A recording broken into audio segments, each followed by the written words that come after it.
भोगों में वैराग्य की दृढ़ भावना होना।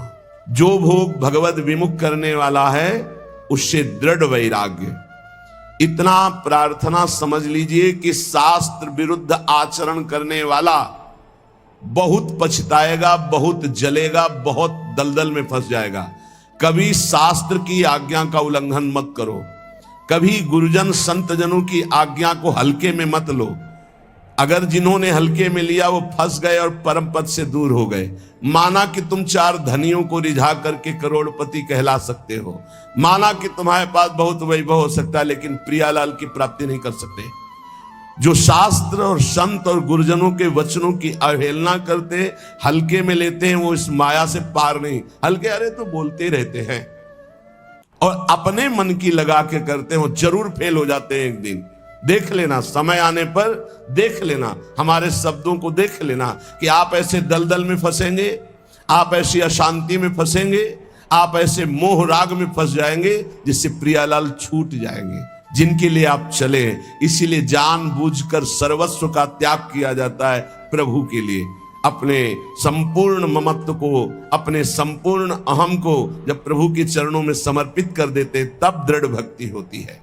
इसलिए भोगों में दृढ़ वैराग्य की भावना, ये नींव है परमार्थ की। और यही पहली सीढ़ी से लाखों फिसल जाते हैं, फिर बैलेंस बना के चलते हैं। किसी भी तरह जीना है बस। अब वो उद्देश्य नहीं रहा भगवत प्राप्ति, भगवत प्रेम, वो उत्साह नहीं रहा निरंतर भगवत भजन का। दूसरा बहुत सुंदर ये 7 सूत्र हैं। कुविचार, कुकर्म और कुसंग, इनका त्याग हो जाना चाहिए। बोले कौन तरता है, कौन तरता है माया से? बोले यो संगास त्यजति, जो संग का त्याग कर देता है। संग बहुत जहर है, बहुत जहर है।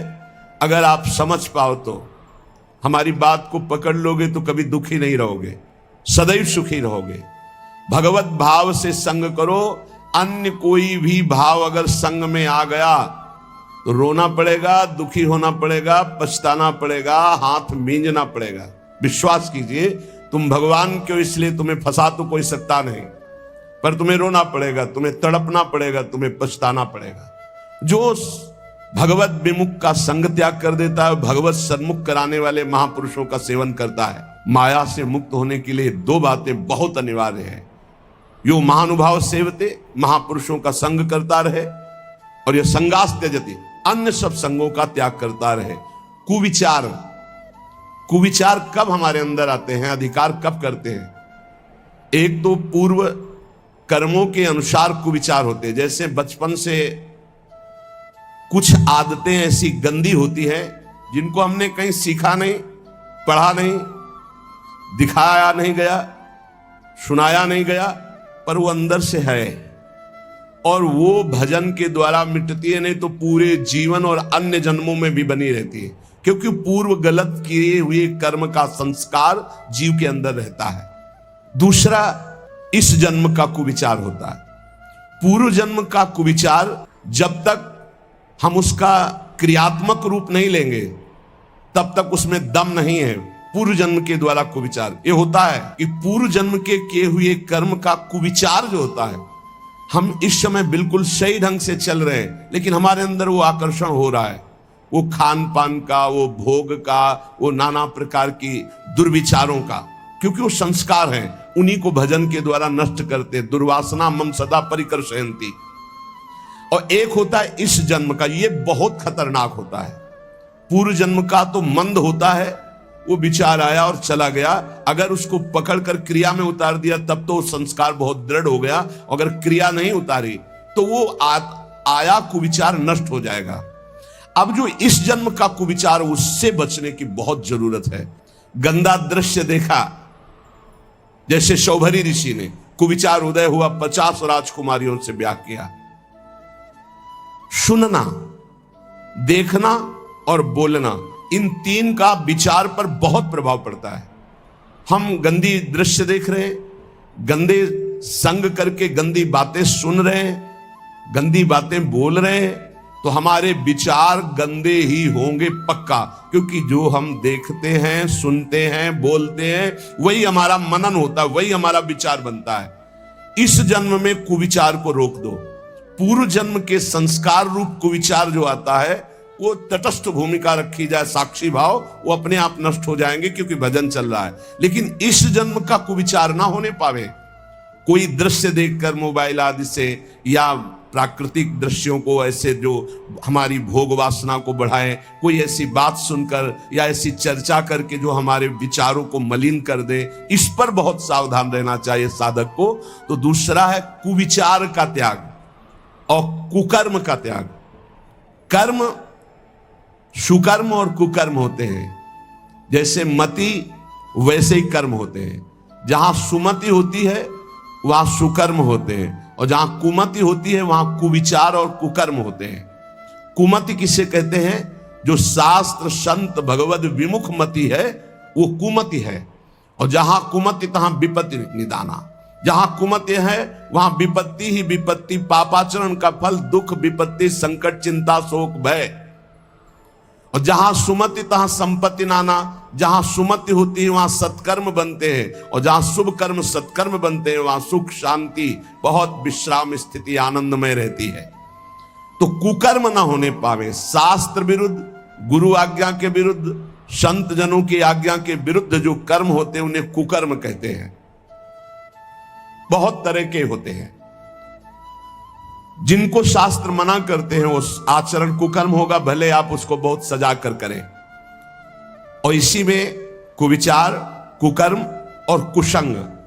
कुसंग दो प्रकार का होता है। एक वृत्ति का होता है, एक व्यक्ति का होता है। व्यक्ति का कुसंग उतना हानिकारक नहीं हो सकता जितना वृत्ति का कुसंग होता है। व्यक्ति तो कुछ देर मिला, अपना रंग डाला, चला गया, लेकिन वृत्ति हमारी अच्छी है तो वो रंग चढ़ेगा नहीं। जो रहीम उत्तम प्रकृति का कर सकत कुसंग, चंदन विष व्यापत नहीं लपटे रहत भुजंग। लेकिन जो वृत्ति का कुसंग है, अंदर जो हमारे गलत बात चल रही, गलत कामना चल रही, भोग भोगने की इच्छा का विचार चल रहा है, वो बहुत खतरनाक है। उपासक को अंदर की वृत्ति और बाहर के व्यक्ति, कुसंग हो रहा है बाहर से, इसकी पहचान हम कैसे जाने कि कुसंग हो रहा है? जिस वस्तु व्यक्ति स्थान के संसर्ग में आने से प्रभु का विस्मरण हो जाए और इंद्रिया मन चलायमान होकर गलत आचरणों में उतर जाए, उसे कुसंग कहते हैं। जिस वस्तु व्यक्ति स्थान के संसर्ग में आने से भगवत स्मृति जागृत हो जाए, भगवान के लिए हमारा हृदय व्याकुल हो जाए, उससे सत्संग कहते हैं। कुमार्गगामी वृत्तियों का त्याग करके भगवत मार्ग में चलने का नवीन उत्साह जागृत हो जाए, उसे सत्संग कहते हैं। और भगवान से विमुख होकर के भोग वासनाओं में हमारी वृत्तियां उतर जाए, भगवान का विस्मरण हो जाए, उसे कुसंग कहते हैं। तो पहला है विषयों में दृढ़ वैराग्य की भावना, भोगों में दृढ़ वैराग्य। दूसरा है कुविचार, कुकर्म और कुसंग का त्याग संपूर्णतया। तीसरा, विषय चिंतन के लिए समय ही ना दिया जाए, निरंतर भगवत चिंतन किया जाए। ऐसे भजन का तार जोड़ दो कि खाली समय ही ना रहे कि कोई विषय चिंतन घुस जाए। ये वायरस है, वायरस पूरा डेटा उड़ा देगा तुम्हारे चिंतन का, तुम्हारी भक्ति का पूरा डेटा उड़ा देगा। ऐसा वायरस है कुचिंतन। बाहर से आरती कर रहे हैं, अंदर से विषय भोग की चिंता चल रही है। बाहर से फूल अर्पित कर रहे हैं, अंदर से विषय चिंतन चल रहा है। ये है पूरा डेटा उड़ा दिया। बाहर से क्रिया भागवतिक हो रही है, अंदर से चिंतन बिल्कुल बर्बाद। जिनका चिंतन भागवतिक चलता है, मुख प्रसन्न तन तेज विराजा, उनका मुख में प्रसन्नता होगी, उस शरीर में तेज होगा। क्योंकि भगवान नाम जपने से पाप नष्ट होते हैं, पाप नष्ट होते ही स्वाभाविक तेज प्रकाशित होने लगता है। विषय चिंतन का समय ही ना दिया जाए। हर समय नाम जप, लीला कथा, गायन, श्रवण, अपने पास इतने अभ्यास के साधन हैं, एक क्षण भी खाली नहीं।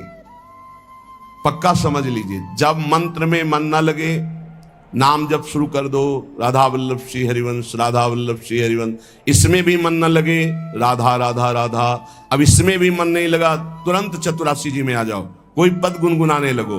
हमको अभ्यास ऐसा करना है कि विषय चिंतन का समय ही नहीं देना। विषय चिंतन इतना प्रभावशाली है कि जहां वो चलने लगेगा तो भजन रोक देगा, और अगर भजन चलता रहा तो विषय चिंतन के लिए जगह नहीं है। विषय चिंतन हुआ, खतरा मोल ले लिया। कहा हनुमंत विपत्ति प्रभु सोई। कौन सी विपत्ति? हनुमान जी के मत में दुख विपत्ति क्या है? ये नहीं कि कोई अव्यवस्था हो गई, हमारी मानी हुई सुख संपत्ति खो गई तो ये विपत्ति है, नहीं। हनुमान जी के मत में नहीं।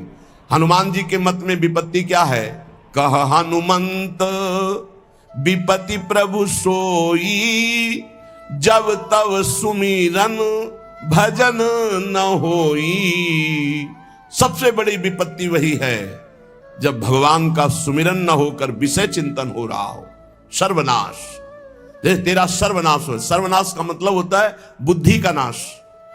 बुद्धि नाश ही सर्वनाश है। जहां भगवत स्मृति गई, स्मृति भ्रंशात बुद्धिनाश हो, और बुद्धिनाशात प्रणश्यति, प्रणश्यति सर्वनाश हो गया। तेरा सर्वनाश हो जाएगा। सर्वनाश का मतलब तेरी बुद्धि भ्रष्ट हो जाएगी, तेरी बुद्धि सत्य निर्णय के योग्य नहीं रहेगी। यही सर्वनाश है। शास्त्रीय पद्धति में सर्वनाश का स्वरूप है बुद्धि का भगवान से विमुख होकर भ्रष्ट हो जाना। तो विषय चिंतन का स्थान ही मत दो, इतना भगवत चिंतन। इसीलिए अव्यावृत भजनात् देवर्षि नारद जी कहते हैं निरंतर भजन चलता रहे। भजन की ये साधक कोई बिरला पकड़ पाता है। अंतर रहित निरंतर तैलधारावत भगवत चिंतन। श्वास श्वास में नाम, नाम में श्वास, दोनों एक हो जाए, एकम एक। श्वास ही नाम, नाम ही श्वासा, नाम श्वास को भेद मिटावे। एकम एक हो जाए, श्वास और नाम बिलग नहीं, नाम और श्वास बिलग नहीं। एकतार भगवत भजन चल रहा है। तीसरा, विषय चिंतन का स्थान ही ना दिया जाए, इतना भगवत चिंतन का अभ्यास तारतम्य बना ले।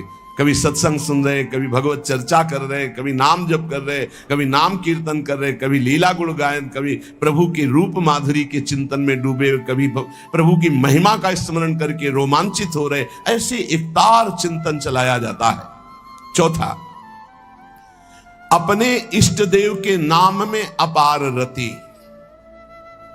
अपने शब्द है, इष्ट देव तत्व रूप में सर्वत्र विराजमान है, पर अपने वो हैं जिनको गुरुदेव ने दिया है।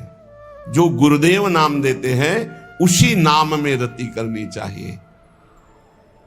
ये बहुत सौभाग्यशाली साधक पकड़ पाएंगे। नहीं, मनमानी साधना करने की बहुत अहम में प्रेरणा होती है, लेकिन गुरुदेव प्रदत्त साधना में, गुरुदेव प्रदत्त नाम वाणी में ये बहुत जोर की बात है। अपने इष्ट देव के नाम में अपार रति। अपार रति, जागृत स्वप्न सुषुप्ति स्फुरत में राधा पदाब्ज छटा। बस किशोरी जी के चरणारविंद की अद्भुत रति और नाम, अन्य नहीं, सब प्रभु के नाम। लेकिन हमको जो कुछ मिला, राधा राधा, किसी के प्रमाण देने की जरूरत। ये तो श्री जी सुनवा रहे हैं इसलिए बोल रहे हैं, बिल्कुल सत्य मानिए। ये प्रभु करवा रहे हैं इसलिए हो रहा है। मेरे प्रभु ही हैं, दूसरा कोई नहीं है। और उनको क्या समझाना, वो तो सर्वज्ञ सबके हृदय में बैठे। आप जानो ना जानो, गुरु प्रसाद से इतना तो पता चली गया है कि इन सब मंदिरों में केवल भगवान ही बैठे, चाहे जड़ मंदिर हो चाहे चैतन्य मंदिर हो, एकमात्र प्रभु। तो अब वो आज्ञा किए हुए हैं, इसलिए चर्चा हो रही है। ये हमारा जीवन है, तुम बोलो ना बोलो, ये हमारा प्राणाधार है, हमारा सर्वस्व है। और जिन साधनाओं का तुम्हें परिचय नहीं, वो साधना करके हमको ये राधा नाम मिला है, और तुमको फ्री सुनने को मिल रहा है। इसलिए तुम्हें विश्वास पता नहीं कितना है। हमारा तो जीवन है, प्राण है, ना नर्क स्वर्ग अपवर्ग की कोई त्रास या चाह है।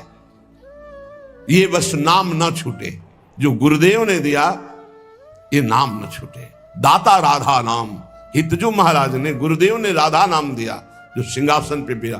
सर्वस्व सब कुछ, अब नहीं, अब नहीं। वेदान्न पे संन्यस्त, अब न लोक का भय, न वेद का भय, न शास्त्र का।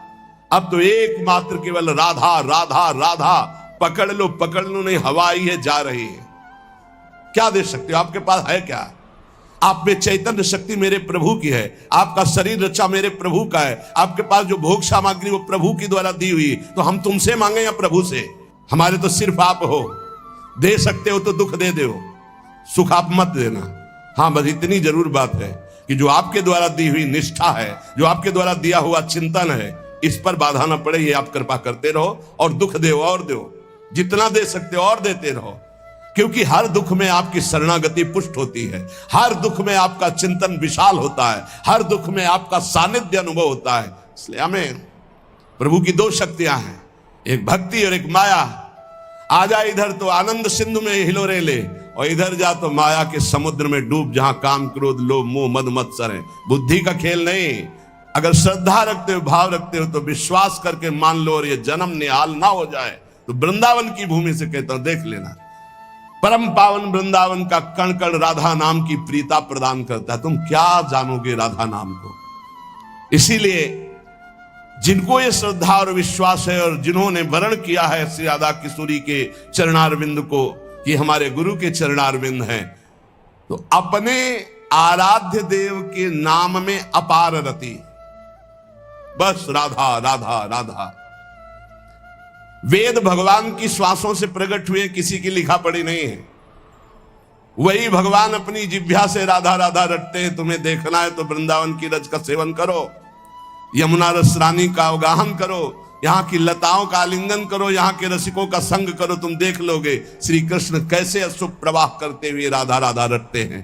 वो राधा नाम हम यश गान करते हैं। और जिन जिन को विश्वास हो गया है तो देख लो, आप जो दुख आवे उसको सहज में भोगते हुए आगे बढ़ो। इस राधा नाम का फल जब आएगा तो बताने लायक नहीं रहोगे, लेकिन जहां होगे वहां परम शांत, परम आनंद और दुख का लेस नहीं होगा, विश्वास कर लीजिए। पांचवा, अपने इष्ट के गुणगान में, अपने इष्ट की महिमा में, अपने इष्ट के पावन चरित्रों में दृढ़ आसक्ति हो जानी चाहिए। जहां हमें प्रिया प्रीतम की बात सुनने को मिले, जहां हमें इष्ट के सिद्धांत, इष्ट के सेवा पद्धति, वही हमारे कान लगने चाहिए। ऐसा सत्संगी इस रस का रसास्वादन नहीं कर सकता कि जहां मन आया वहां सुन रहे हैं, जो मन आया सुन रहे हैं। हमें जब दिल्ली जाना नहीं तो हमें किलोमीटर गिन के क्या करना है? हमें बिहारी जो जाना है, हमें राधा वल्लभ जो जाना है, हमें अपने मार्ग को देखना है।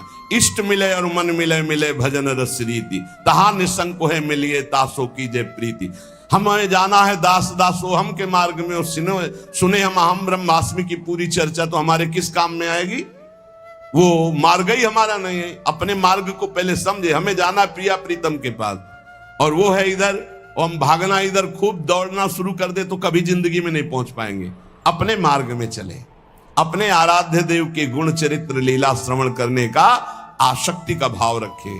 प्रियालाल की जहां जहां पिय की बात सुने खोजत तिर गयनन, इधर इस रास्ते में चलने पे प्रियालाल का यश सुनने को मिलेगा। उसी रास्ते में भागता हुआ जा रहा है, प्रियालाल की चर्चा सुनने को मिलेगी। छठवां, सत्संग और स्वाध्याय। सत्संग उसी संत का, आप जिसकी आराधना करते हैं उसकी आराधना में परिपक्व स्थिति उसकी हो, सत्संग तभी लाभ देगा। जहां अर्थ की प्रधानता करके भगवत चर्चा की जाती है, मान प्रतिष्ठा की प्रधानता करके भगवत चर्चा की जाती है, उस भगवत चर्चा का प्रभाव नहीं पड़ता है, बिल्कुल नहीं पड़ता है। वो ऐसा प्रभाव पड़ सकता है कि आप भी सुन करके वही बात सुना दे, नहीं। जब वक्ता का उद्देश्य श्री कृष्ण और श्रोता का उद्देश्य श्री कृष्ण आराधना के लिए ही भले सकामता हो, पर श्री कृष्ण आराधना के लिए, परिवार श्री कृष्ण है, हमारा कर्तव्य श्री कृष्ण के लिए है, तो हे श्री कृष्ण साईं इतना दीजिए जामे कुटुंब समाए, मैं भी भूखा ना रहूं और साधु न भूखा जाए। चलो ऐसी कामना करके, तो वो श्रोता और वक्ता दोनों परम पद के अधिकारी होते हैं। भगवान की चर्चा अर्थ प्रधानता का भाव लेकर या मान प्रतिष्ठा का भाव लेकर फिर वो रंग नहीं लाएगी। सूत जी सुना रहे हैं, 88,000 ऋषि सुन रहे हैं।